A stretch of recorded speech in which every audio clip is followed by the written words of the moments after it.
Hello everyone, welcome back to e-classes of Commerce Standard 12th. In this video, we are going to begin new topic, that is factors affecting working capital. So there are 10 factors affecting working capital. Let us understand all one by one in detail. First is type and nature of business. The requirement of working capital is totally dependent on type and nature of its business. Like trading and finance firm require less investment in fixed capital and will have more investment in working capital. Even those trading units, those who are having their business on credit, will require more working capital. And the ratio of working capital changes as per the nature of industry.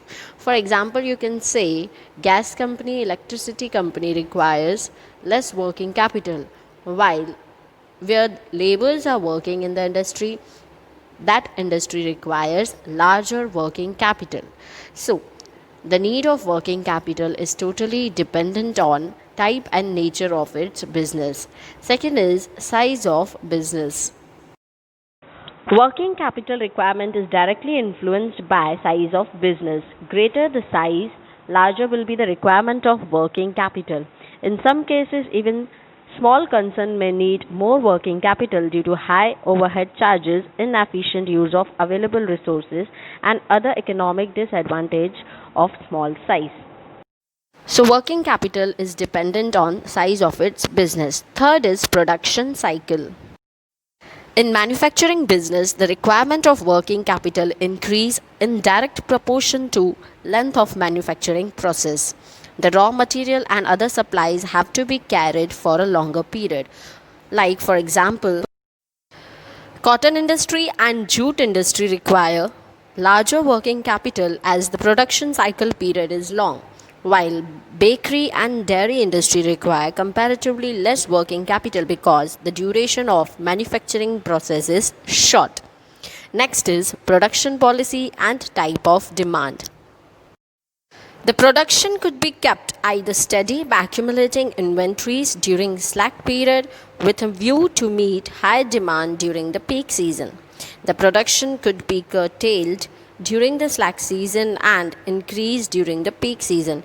If the policy is to keep production steady by accumulating inventories, it will require higher working capital.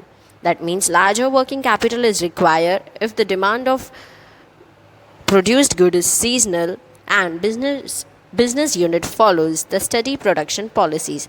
For example, company that is manufacturing woolen clothes will continue to product mostly all 12 months, but the sale remains only in winter season. Fifth is stockpile of raw materials. Stockpile means keeping raw materials in reserve in large quantity or accumulating raw material, and that needs a large amount of working capital. Quantity of stockpile of raw materials is must as its sources are limited or it is irregular or it is available in certain season only. So stockpile means accumulating raw materials, and that needs a large working capital. So big amount of working capital is invested in raw material, and this can affect the working capital. Sixth point is credit policy.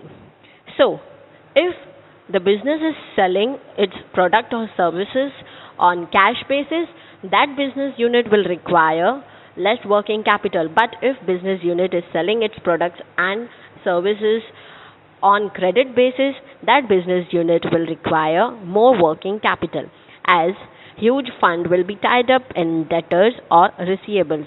So if business is on credit policy, such business will require large amount of working capital. Seventh is conversion of current assets into cash. If current assets like debtors and receivables are converted into cash either on the date of maturity or before the time, then less working capital is required. But if it is not converted into cash on the date of maturity, then large working capital is required. Eighth point is stock turnover ratio. If stock turnover ratio is higher, less working capital is required. But if stock turnover rate is lower, then more working capital is required because working capital is engaged in or blocked in finished goods. So, if it is lower, then if the stock turnover rate is lower, then working capital is required more. Ninth point, operating efficiency.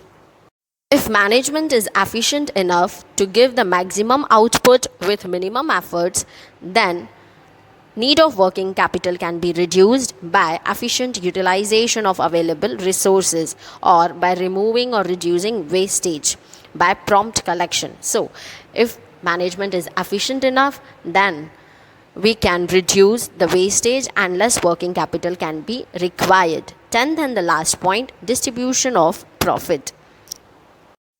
Dividend is given to the shareholders out of the profit. But if company allots a major part of its profit as a dividend, then more working capital will be required due to larger outflow of cash.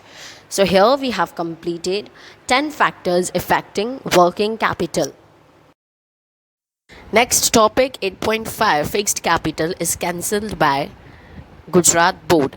So here we have completed chapter number 8. Go through the chapter, revise it properly. Thank you.